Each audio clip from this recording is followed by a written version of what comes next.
μικρόφωνο ανοιχτό. Νομίζω ναι. Πάρα πολύ καλά ξεκινήσαμε και σήμερα. Τα νεύρα μου. Το μαλλί, χαλιμαύρο. Κλασικά. Δεν είναι κάτι καινούργιο αυτό. Καλησπέρα σας. Καλημέρα σας. Γεια σας. Είμαι η Πασχαλίνα και όσοι δεν με ξέρετε, όσοι με ξέρετε, γεια. Σήμερα έχουμε Κυριακή 30 Δεκεμβρίου του 2023. Και σήμερα είχα απλά όρεξη να ανοίξω την κάμερα και να πω έτσι πράγματα. Να αρχίσω να μιλάω. Δεν ξέρω, κάθε χρόνο τέτοια περίοδο μου πιάνουν λίγο οι φιλοσοφίες μου. Ένα παραπάνω βασικά. Αυτή την περίοδο. Μιας που αύριο είναι παραμονή πρωτοχρονιάς. Μετά αύριο έχουμε 1η Ιανουαρίου του 24. Το 24.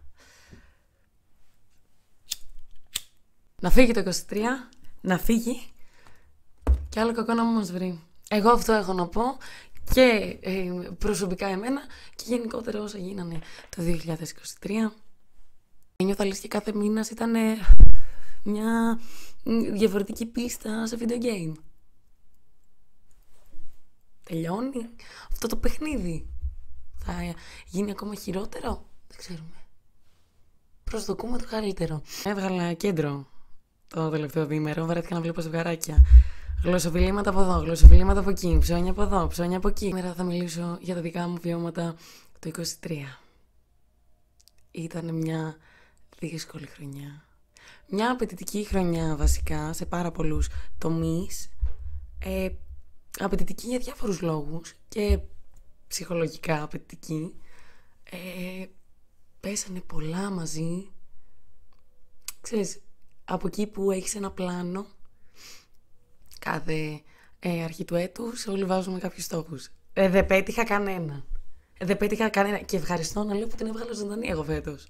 Το μόνο σίγουρο είναι ότι η ζωή δεν σου τα φέρνει πάντα όπως θέλεις. Και από τη στιγμή που συνυπάρχουμε με άλλους ανθρώπους, δεν εξαρτώνται όλα από εμάς. Είναι πολύ λίγα αυτά που όντως μπορούμε να ελέγξουμε. Νομίζω ότι πρέπει λίγο να τα βάλω σε μία σειρά. Πολύ κακό αυτό που κάνω. Κάθε φορά λέω θα ξεκινήσω με ένα πλάνο για το τι θα πω, άλλα τα άλλα. Νιώθω πως είμαι σε μια περίοδο που είναι όλα ένα χάος. Ένα χάος. Τόσο στη ζωή μου, σαν ζωή, δράσεις, όσο και εδώ. Θέλω να βάλω αυτή τη μαλακιά, να το κρατάω. Αλλά ζορίζομαι. 23 για μένα ήταν μια χρονιά με πάρα πολλά μαθήματα. Πραγματικά κάθε μήνας ήταν και μια σφαλιάρα, έτσι παφ, για την οποία κανείς δεν με ρώτησε. Για κάποιες ευθυνόμουν εγώ, για άλλες, όπως είπα πριν, από τη στιγμή που συνυπάρχουμε με άλλους ανθρώπους, δεν εξαρτώνται όλα από εμάς.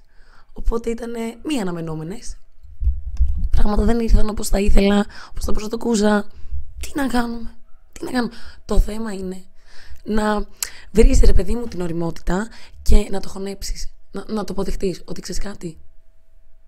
Έτσι είναι. Κάποιες φορές πρέπει να δράς με τις καταστάσεις που σου δίνονται. Αυτό που λέμε εγώ στο κεφάλι μου, το είχα πολύ. Περίμενα πάντα το τέλειο. Ότι όταν έρθει αυτή η τέλεια στιγμή, η τέλεια όπως τη φανταζόμουν εγώ, τότε θα κάνω τη δράση. Όχι. Δεν υπάρχει αυτό η τέλεια στιγμή. Ούτε μπορείς να τα έχεις όλα με τα δικά σου δεδομένα τέλεια για να πεις ότι τώρα θα είναι η αρχή μου. Τι ωραίο. Ωραίο ήταν αυτό. Πάρα πολλές φορές μέσα στη χρονιά σκεφτόμουν, ρε γαμώτο, γιατί να μην γινόταν αυτό έτσι όπως θα το ήθελα, γιατί να μην γινόταν εκείνο όπως θα το ήθελα, γιατί να μην το πετύχει αυτό με την πρώτη. Είναι δύσκολο να το αποδεχτείς. Στα λόγια είναι όλα πάρα πολύ εύκολα. Έλα, εντάξει, ξεπέρνα το και όλα καλά και είτε έχει να κάνει με μια κατάσταση, είτε έχει να κάνει με ανθρώπους. Έτσι. Γιατί ούτε η απόρριψη, είτε είναι από φίλο, είτε είναι από γκόμενο, οτιδήποτε δεν είναι εύκολη. Ούτε το να βάζεις ένα στόχο. Θέλω να καταφέρω αυτό. Θέλω να περάσω εκεί. Είτε έχει να κάνει με δουλειά, με σπουδές, οτιδήποτε. Και να μην το επιτυγχάνεις, είναι δύσκολο να το αποδεχτείς. Το θέμα είναι να γίνει η αρχή. Σαφώς είναι πάρα πολύ ωραίο συναίσθημα να καταφέρνεις κάτι με την πρώτη. Να γίνεται αυτό. Η προσπάθεια και να το καταφέρνεις. Αλλά μετά σκέφτεσαι, ρε παιδί μου. Σκέφτομαι. Αν όλα γινόντουσαν με την πρώτη, ποια νίκη θα πανηγυρίζαμε.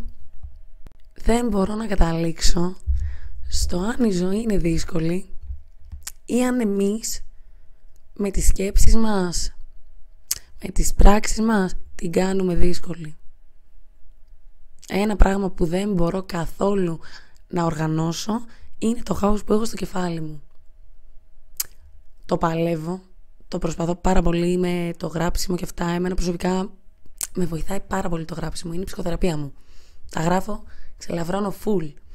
Αν καταφέρεις και βάλεις το μυαλό σου σε μία σειρά, τα πράγματα θα γίνονται πολύ πιο εύκολα. Νομίζω πως είμαστε πάρα πολύ αυτοκαταστροφικά σαν όντα. Πάρα πολύ. Σκεφτόμαστε πάρα πολύ και καταλήγουμε να κάνουμε πάρα πολύ λίγα. Είναι αυτή η υπερανάλυση. Η υπερανάλυση είναι που σε κρατάει τόσο πίσω. Τα λέω τόσο για να τα ακούσω εγώ και σε όποιον άλλο μπορεί να φανεί χρήσιμο αυτό το πράγμα. Εγώ το λέω συνέχεια αυτό. Είναι πολύ πιο εύκολο να δίνεις συμβουλές για τη ζωή του άλλου παρά για τη δική σου. Σε όλα. Έλα μωρέ, κάντο αυτό. Γιατί ξέρεις ότι δεν θα έχει κάποια συνέπεια σε εσένα. Αλλά όταν έρθει η σειρά σου και πεις μπρο, βοήθαμε σε αυτό, και αρχίσεις και δέχεσαι συμβουλές από τον έναν, από τον άλλον και τα φιλτράρεις, λες όπα ρε φίλε, τι να κάνω εδώ. Ενώ αν το βλέπεις από μια τρίτη μεριά, πήγε ένας φίλος σου για το ίδιο πρόβλημα, τι απάντηση θα του δίνεις? Κατευθείαν θα απαντούσες. Κάνε αυτό ή μη κάνεις εκείνο. Νιώθω ότι δεν υπάρχει καμία συνοχή σε αυτά που λέω. Απλά πετάω σκέψεις μου έτσι. Αυτό είναι το χάος του μυαλού μου, παιδιά. Και κάθε θέμα είναι να μπορέσεις να αναγνωρίσεις τα λάθη σου. Αυτό είναι το πρώτο στάδιο για μένα, ώστε να μπορέσεις να εξελιχθείς. Να αναγνωρίσεις ότι αυτό εδώ πέρα ήταν λάθος. Δεν μπορείς να γυρίσεις πίσω το χρόνο. Δεν μπορείς να κάνεις έτσι και να πεις πάμε πάλι πίσω με τα μυαλά που έχω τώρα, ώστε να μην προβώ σε αυτή την ενέργεια. Το θέμα είναι να κάνεις το λάθος και μετά, αφού το αντιληφθείς, να προσπαθείς να εξελιχθείς. Το συχαίνω με αυτό το πράγμα που λένε αν μπορούσα να... Δεν μπορείς να πας τον χρόνο πίσω. Ό,τι έγινε, έγινε. Το θέμα είναι να μπορέσεις να αντιμετωπίσεις τις συνέπειες. Ό,τι κάνουμε έχει μια συνέπεια. Άλλοτε αρνητική, άλλοτε θετική. Η συνέπεια έχει και θετική. Είχα πετύχει κάποια στιγμή σε κάτι scroll που έκανα στο Insta ένα πάρα πολύ ωραίο post που είχε ένα κύκλο. Τώρα και με το μικρόφωνο εδώ πέρα. Και ήταν ουσιαστικά ένας κύκλος που ήταν μέσα τα πράγματα που μπορείς να ελέγξεις και εξαρτώνται από εσένα, και στο εξωτερικό του ήταν όλα αυτά που δεν περνάνε από το χέρι σου. Μου άνοιξε πάρα πολύ τα μάτια.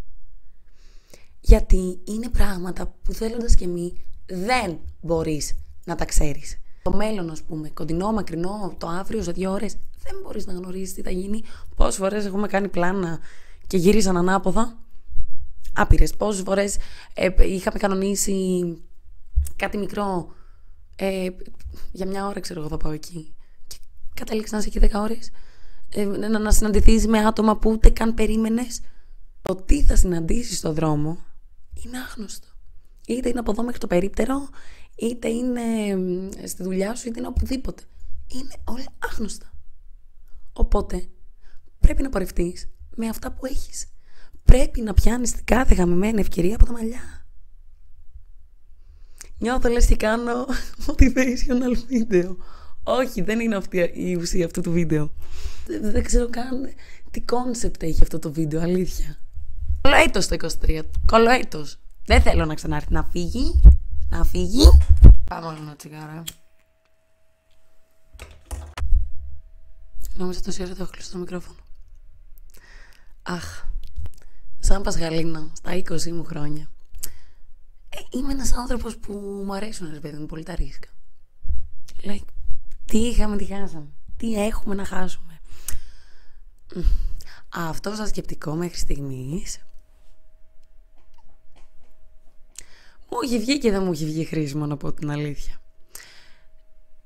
Είναι τα όρια που πρέπει να θέτουμε και για τον εαυτό μας και για αυτά που θέλουμε να φτάσουμε, και κυρίως σε ό,τι έχει να κάνει με άλλους ανθρώπους. Όρια. Ένα πράγμα με το οποίο για μένα δεν ήταν τόσο δύσκολο να συμφιλειωθώ ήταν η απώλεια. Όχι απαραίτητα με τη μεσολάβηση θανάτου. Η απώλεια ανθρώπων από τη ζωή μας. Ότι άνθρωποι φεύγουν, άνθρωποι έρχονται, άνθρωποι ξαναέρχονται.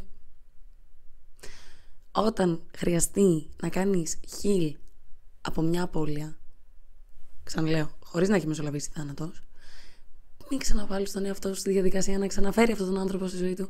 Αυτό το λέω τώρα να το ακούσει και οποιοδήποτε μπορεί να ακούσει αυτό το βίντεο, αλλά κυρίως για να το ακούσω εγώ. Να, ηλίθεια. Νομίζω πως ό,τι λέμε στους άλλους, το λέμε πρώτα για να το ακούσουμε εμείς. Τουλάχιστον στο μυαλό μου κάπως έτσι το έχω. Γιατί πολλές φορές μου το λένε, τώρα αυτό μου το λες για να το ακούσεις εσύ, για να το ακούσω εγώ. Μαθαίνουμε τόσο από τα λάθη μας, όσο και από τα λάθη των αλλωνών. Και ένα πράγμα που επίσης μου δίδαξε πάρα πολύ έντονα αυτή η χρονιά είναι ότι οι γονείς μας σε πολλά πράγματα έχουν δίκιο. Απλά εμείς είμαστε σε αυτή τη φάση που βράζει ακόμα το αίμα μας. Θέλουμε να σηκώσουμε τη σημαία της αντίστασης, της αντίδρασης και νομίζουμε ότι έχουμε πιάσει τη ζωή από τα αρχίδια και μπορούμε να πάμε. Καλό είναι λίγο να ακούμε τους μεγαλύτερους σε κάποια θέματα. Θα μπορούσα να γλιτώσει πάρα πολλές καταστάσεις εάν άκουγα τις παροτρύνσεις των δικών μου. Αλλά τι νόημα θα είχε η ζωή, έτσι? Άμα δεν βάζεις εσύ τα σκατά, να δεις πώς είναι όντως να χάνεις. Όχι. Κάθε ρίσκο για μένα αξίζει. Κάθε ρίσκο. Θεωρώ πως όλοι κυνηγάμε την εξέλιξη. Είτε επαγγελματικά, είτε προσωπικά, να εξελιχθεί σαν άνθρωπος. Αλλά η εξέλιξη, πώς να το πω, κρύβει παγίδες. Επίσης να πω πως όλα περνάνε. Έχω βρεθεί πάρα πολλές φορές στη φάση να πω, τώρα τι κάνω? Πάει. Δεν ξέρω, είμαι στα διέξοδο. Όλα περνάνε. Όλα θέλουν χρόνο, αλλά όλα περνάνε. Πρέπει να μένεις εκεί στα πράγματα, να επιμένεις και να μην το βάζεις στα πόδια. Το πιο εύκολο είναι να τα παρατάς. Να πεις εντάξει, να πάει να γαμηθεί. Δεν ασχολούμαι άλλο. Όχι. Αν κάτι το θέλεις, πρέπει να επιμείνεις. Κάποια στιγμή, ρε πούστη, θα το καταφέρεις. Θα το καταφέρεις, δεν γίνεται. Το θέμα είναι πόσο θα αντέξεις να προσπαθείς. Το δωμάτιο είναι λες και έχω βγάλει πάπα. Παντού έχω καπνό και τρίγη. Το κυριότερο μας μέλημα θα έπρεπε να είναι ο εαυτός μας. Αν νιώθεις όμορφα με τον εαυτό σου, βασικά αυτό θα πρέπει να είναι ο στόχος σου. Ο πρώτος σου στόχος. Να κάνεις τον εαυτό σου αρεστό σε εσένα. Δεν είναι εύκολο. Το εγγυώμαι. Είναι πολύ δύσκολο αυτό το πράγμα. Αλλά όταν το καταφέρεις και πεις, ξέρεις κάτι? Είμαι αυτό που είμαι. Μου αρέσω. Είμαι αυτό και σε όποιον αρέσει. Τότε έρχεται η εξέλιξη. Σε όλα. Δεν είμαι ακόμα σε αυτό το στάδιο. Έχω υπάρξει σε αυτό το στάδιο. Έχω ξαναβγεί από αυτό το στάδιο. Έχω ξαναμπεί σε αυτό το πράγμα. Είναι πολύ δύσκολο να αρεσκόμαστε πλήρως στον εαυτό μας. Όλα ξεκινάνε από τη συμφιλίωσή σου με τον εαυτό σου.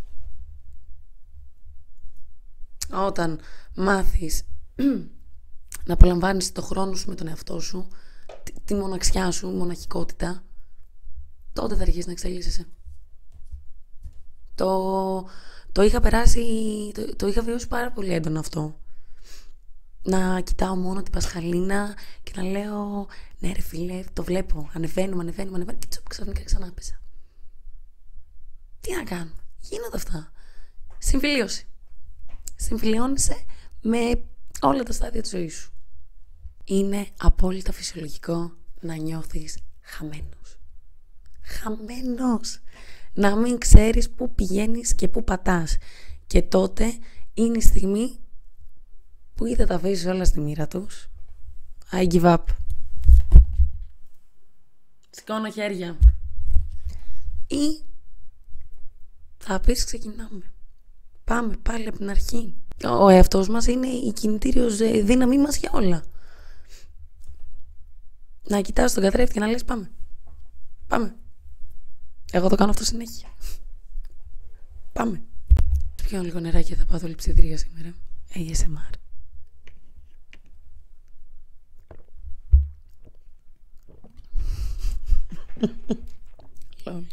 Ξεκινάει ένα new chapter στη ζωή σου. Δες τη ζωή λίγο σαν ένα βιβλίο. Εντάξει, τι έχω εδώ μπροστά μου. 24 διηγήματα. Άμα το ξεφυλίσεις όλο, Εντάξει. Δεν θα βρεις καμία σελίδα να λέει το ίδιο πράγμα. Καμία σελίδα σε κανένα βιβλίο δεν λέει το ίδιο πράγμα. Γιατί να λέει το δικό σου βιβλίο της ζωής? Αφήνουμε πράγματα πίσω για να έχουμε χώρο για τα καινούργια. Εύχομαι. Δεν με αφήσετε να ευχηθώ εμένα σήμερα. Εύχομαι το 2024 να πάει καθένας με τον πόνο του. Λοιπόν, πάμε πάλι. Καλή χρονιά από μένα. Μακάρι το 24 να μας πάει λίγο καλύτερα. Κάθε λάθος και μάθημα. Δεν θέλω άλλα μαθήματα, εντάξει. Ένα μικρό pause. Μισό. Να πάρω μια ανάσα. Εύχομαι να περάσετε όλοι υπέροχα. Εγώ το δουλεύω. Βρείτε τι σας δίνει χαρά και κυνηγήστε το. Και αγκαλιάστε τον εαυτό σας. Αυτά είχα να πω. Ναι. Χαρούμενο το 2024. Έλα, bye.